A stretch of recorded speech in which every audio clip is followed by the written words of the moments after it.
سنة رابعة ومعادنا مع الدرس الرابع والخامس من الوحدة الرابعة بعنوان Writing Blog. blog بمعنى مدونة. أول كلمة blog post مدونة. visit زيارة. St. Catherine Mountain يعني جبل سانت كاثرين. South Sinai جنوب سيناء. Egypt مصر. fun مرح. colorful كثير الألوان أو زاهي الألوان. rock صخرة. old monastery دير قديم. nature يعني طبيعة. adventure مغامرة. plants نباتات. salt lake بحيرة الملح. sweet dates تمر. dessert صحراء. local food طعام محلي. olive oil زيت زيتون. daytime النهار. night time معنى الليل. كلمة أخرى other words warm دافئ. cold بارد. because لأن. popular شعبي أو مشهور. visitor زائر. clothes ملابس. natural طبيعي. north شمال. weather يعني الطقس. historical تاريخي. early مبكرا. rainy ممطر. fresh طازج. excellent ممتاز. price سعر. summer صيف. jacket book يحجز. بعد كده دور التعبيرات وحروف الجر والعبارات. along the way يعني على طول أو بطول الطريق. at the top على القمة. in the morning في الصباح. enjoy the natural world استمتع بالعالم الطبيعي. take photos يلتقط صور. see sunset يشاهد غروب الشمس. بعد كده تصريفات الأفعال.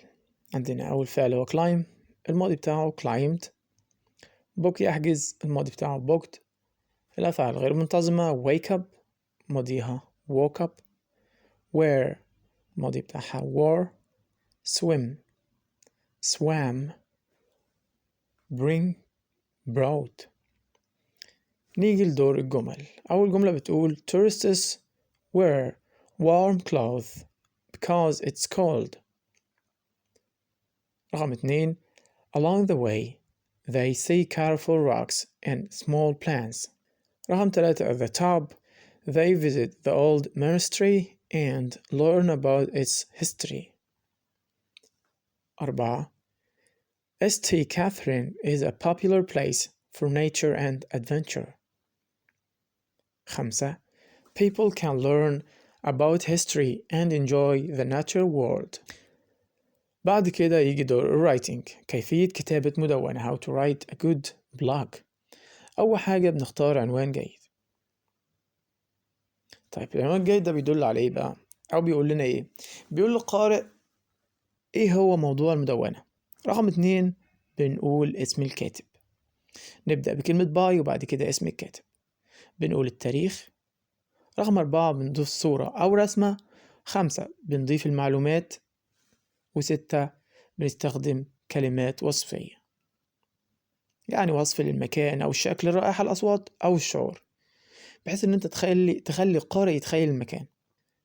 النص بيقول A visit to St. Catherine Mountain يعني مدونة عن جبل سانت كاترين. بتبدأ بباي تارك اللي هو كاتب المدونة. التاريخ مارش 15 2024. Many tourists visit St. Catherine Mountain in South Sinai, Egypt. They woke up early to climb يعني يتسلق and wear warm clothes because it's cold. يلبس ملابس تقيلة علشان الجو برد. Along the way على طول الطريق they see colorful rocks بيشوفوا صخور ملونة and small plants ونباتات صغيرة and some take pictures وبعضهم بياخد صور. At the top في القمة they visit the old monastery بيزوروا الدير القديم and learn about its history وبيتعلموا عن تاريخه. St. Catherine is a popular place for nature, adventure. سانت كاترين هو مكان مشهور للطبيعة والمغامرة and fun with friends والمرح مع الأصدقاء and family والعائلة. people can learn about history. الناس تقدر تتعلم عن التاريخ and enjoy the natural world والعالم الطبيعي. بعد كده بنقرأ المنشور عن واحد سيوة. Welcome to the Siwa Oasis. أول حاجة places to see أماكن لرؤيتها. رقم 3 الصورة طبعا. رقم 4 Salt Lake بحيرة الملح. Swim and take photos بناخد صور. Desert صحراء. Sunset see sunset بنشوف إشعة الشمس أو غروب الشمس. رقم 2 local food. Sweet dates التمر الحلو. Fresh from trees واللي بيكون طازة من الأشجار أو من النخيل. Good olive oil وزيت زيتون الجيد. Excellent price والسعر الممتاز. What to wear تلبس إيه. Daytime أثناء النهار. Summer clothes.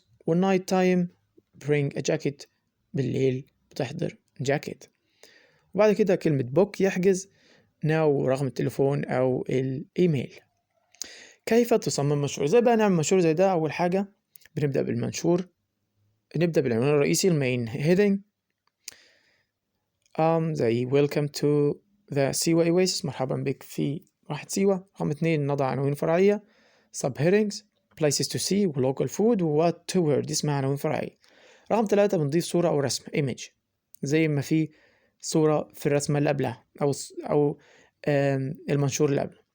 رقم 4 وصف تفصيلي بيشجع على الذهاب للمكان وبتقدم نصائح حوالين الحاجة اللي ممكن تتوقع إن أنت تشوفها. Salt Lake swim and take photos بتعوم وتاخد صور. في الديزرت بتشوف الصحراء غروب الشمس. رقم 5 الدعوة لاتخاذ إجراء يعني call to action يعني تتصل وتحجز عن طريق التليفون أو الإيميل. نيجي لدور الأكتيفيتيز الأسئلة على الدرس. رقم 1 I wrote about my trip to South Sinai أنا كتبت عن رحلتي لسيناء يبقى B blog post. رقم 2 many tourists سياح كتير come to Egypt for بيجوا مصر علشان adventure A. رقم 3 in the daytime بالنهار it's hot in the بتكون حر في B في الصحراء. 4 كشري is an food in Egypt الكشري هو C local محلي أو شعبي. رقم 5 I bought some اشتريت some fruit from the market من السوق يبقى D fresh طازج. 6 don't forget to take a jacket متنساش تاخد جاكيت it's at night يبقى هي D cold. 7 you can your tickets online تقدر تحجز تذاكر online يبقى يحجز يعني A book. 8 we visited an old زرنا old يبقى A monastery دير القديم and learned about its history وتعلمنا عن تاريخه. 9 we visited the Salt Lake زرنا بحيرة الملح and photos وأخذنا صور يعني أخذنا صور يعني see took. 10 in the desert في الصحراء people can sit under the stars بيقدروا يقعدوا تحت النجوم and enjoy the world يبقى A natural world. بعد كده اقرأ وأكمل النص بالكلمات من الإطار. عندنا dates desert cold book salt. هنبدأ many tourists visit Egypt in summer ناس كتير بتزور مصر في الصيف.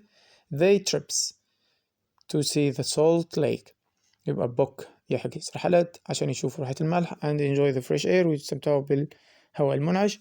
a daytime في النهار they walk in the بيمشوا في desert صحراء and at night بالليل they wear بيلبسوا jacket because it gets عشان هي بتبرد يبقى it gets cold. they love tasting local food بيحبوا انهم يدوقوا الطعام المحلي and like sweet dates زي التمر الحلو. فكده punctuation علامات الترخيم. أول جملة يبقى capital يبقى ال A وآخر الجملة full stop. رقم 2 ST كاثرين هنا كلمة كاثرين السي كابيتال ده اسم مكان مشهور وفي الآخر full stop نقطة. بعد كده يجي دور الباراجراف واللي بيتكلم عن place in Egypt مكان في مصر ومدينا كلمات popular مشهور where يرتدي و dates يعني تمر.